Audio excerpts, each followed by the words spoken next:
Hello, my dear students. How are you all? It's so nice to meet all of you. So, dear children, I'm Lavanya and I'm back with lecture 5 on Cell, the fundamental unit of life for class 9. Are you all set? Let's move on with the lecture. So, let us see what we are going to learn today. The first topic that will be discussed today is types of osmosis, then types of osmotic solutions, cell wall and its functions, and then we are going to discuss about nucleus. Ready, children? Let us go. So, my dearest students, here comes the very first slide in front of you all. But before we begin with the lecture, I would like to tell you that today's lecture is extremely important, and if you have not watched the previous lectures, do go and watch them. So here is the very first slide. It discusses types of osmosis. The first is endosmosis and the second is exosmosis. Break down the word endosmosis.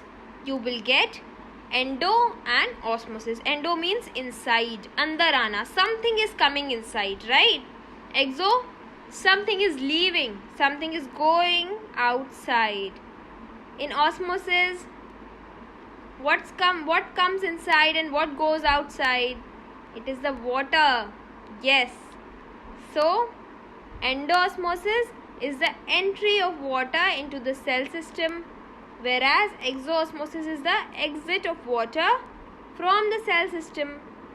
जब water अंदर आ रहा है, it is endosmosis. जब water बाहर जा रहा, it is exiting, so it's exosmosis. See how simple. In most of the words you'll get the meaning itself by breaking off the words and understanding their meaning. Bas try to break down the words and then you'll get the meaning itself. See how beautiful illustration is attached. It shows, you know raisins, kishmish. Once you put them in water for a long time, they swell up. How do they swell up? It's no, it's endosmosis. Water enters inside the cell system. Water enters inside the cell and the raisins get swollen. Right? Have you seen them? Exosmosis, whenever you put the swollen raisins inside the salt solution, try doing it at your home and then you'll get more of it. Got it? Try doing it. Once you put the swollen raisins inside the salt solution, they will shrink. How will they shrink? What happens? Exosmosis. Water leaves the cell system and it's exosmosis. समझ आया? Did you get it? Try doing it once at your home and then you'll understand more of it. It's so very easy. See the illustration? Yes. Whenever you enter the raisin you put the raisins inside the water for some time, what will you get? Raisins swell up, right? And whenever you put the swollen raisins inside the salt solution for some time, what happens? Exosmosis, and the raisins shrink again. As simple as that, children. The next is the types of osmotic solutions. See, children, there are 3 types of osmotic solutions: hypotonic solution, isotonic solution, and hypertonic solution. Now remember what I told you. Break down the words and you will get the meaning itself.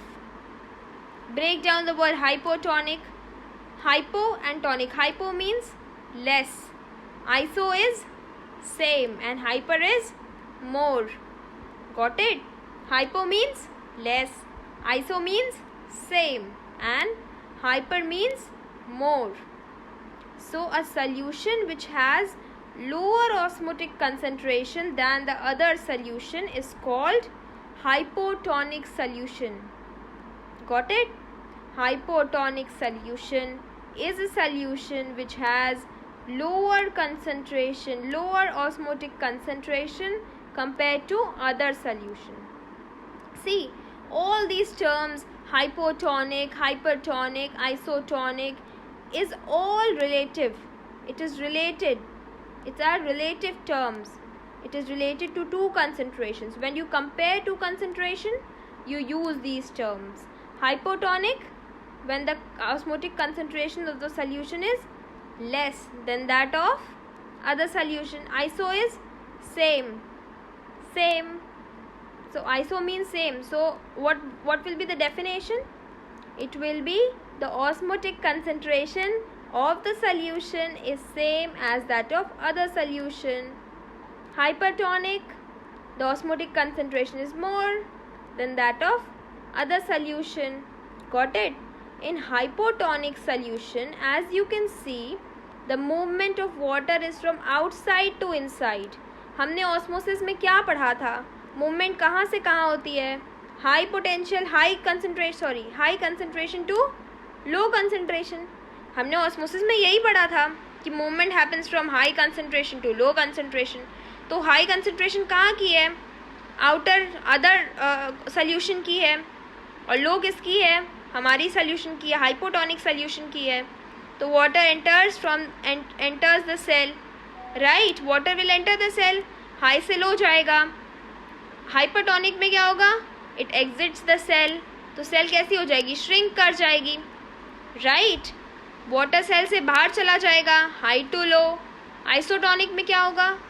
Cell के अंदर भी जितना water आएगा उतना बाहर जाएगा, right. The amount of water that will enter inside will go outside. So the net movement of water is 0. Simple. जितना अंदर जा रहा उतना बाहर आ रहा. So what is the net movement? 0. Hypotonic solution के केस में बाहर जाता है, but the net movement is outside, right. Hypertonic के केस में बाहर जाएगा, हाइपोटोनिक के केस में अंदर आएगा, but that is the net movement. ऐसे तो movement takes place in both the direction, right, but the net movement is described here. Hypotonic में अंदर आएगा, हाइपरटोनिक में it will leave the cell. Simple. See, this is a very very frequent question in your exams and the question really comes. So pay attention, write down the things in your notebook. Got it?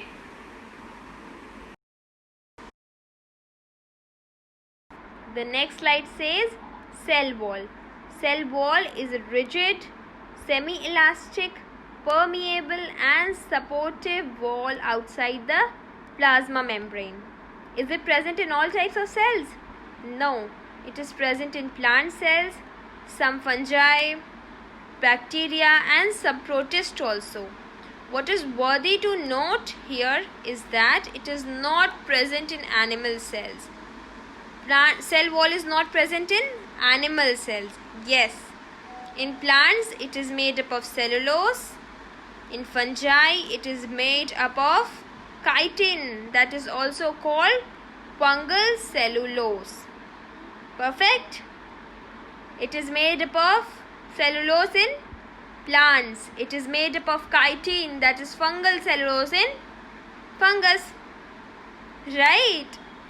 It also contains special deposition of, that is extra deposition of suberin and lignin. Lignin is for strength and suberin is for impermeability.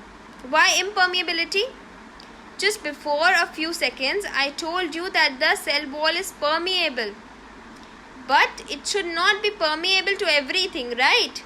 It should be impermeable to pathogens, right. What is pathogen? Germs, the harmful microbes. उसे तो enter नहीं करने देना है ना plant में, right. उसे plant में ऑर्गेनिज्म में एंटर नहीं करने देना है. So it should be impermeable to microbes, the harmful ones, right. That's why they have an extra deposition of suberin. Suberin is for impermeability. Lignin is for strength. Got it? Simple.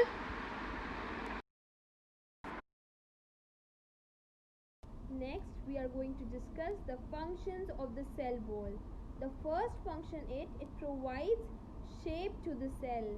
जैसे कि हमारी body में skeleton है, it's a rigid structure which provides framework to our body. Likewise, the cell wall forms a framework for the cell. It provides mechanical strength. Obviously, rigid है तो क्या provide करेगी? Mechanical strength, protection against pathogens. I've already told you about that, right? Also, it prevents the cells from bursting in hypotonic solution. Whenever a cell is placed in a hypotonic solution, it may burst because of too much endocytosis. Oops, it's not endocytosis, it's endosmosis, right? बहुत ज़्यादा endosmosis होने की वजह से दे में burst. इसीलिए animal cells क्या होती हैं, बहुत देर तक सस्टेन नहीं कर पाती हाइपोटोनिक सोल्यूशन में, वो बर्स्ट कर जाएंगी. But the plant cells won't burst because of the presence of cell wall. It's endosmosis, it's not endocytosis. Endocytosis तो क्या था? Who will tell me? Engulfment of food by amoeba, right? That was endocytosis.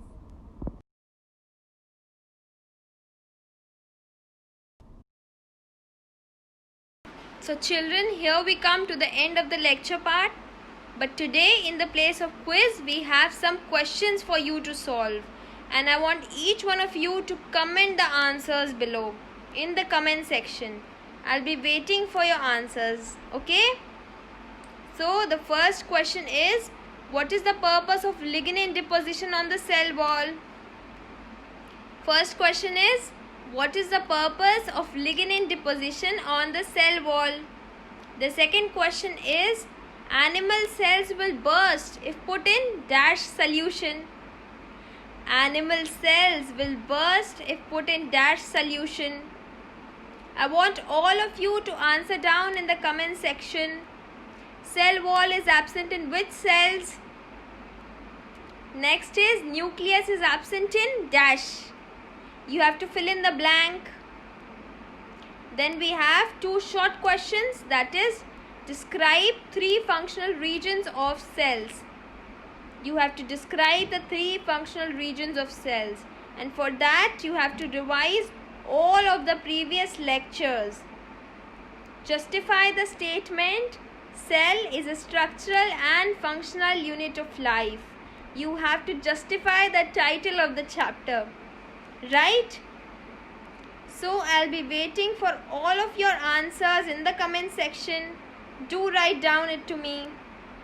Bye bye, take care, keep studying, and don't forget to give me some glucose for bringing more fruitful videos for you all. Like, share and subscribe for more updates so that you don't miss a lecture. Bye bye, keep studying.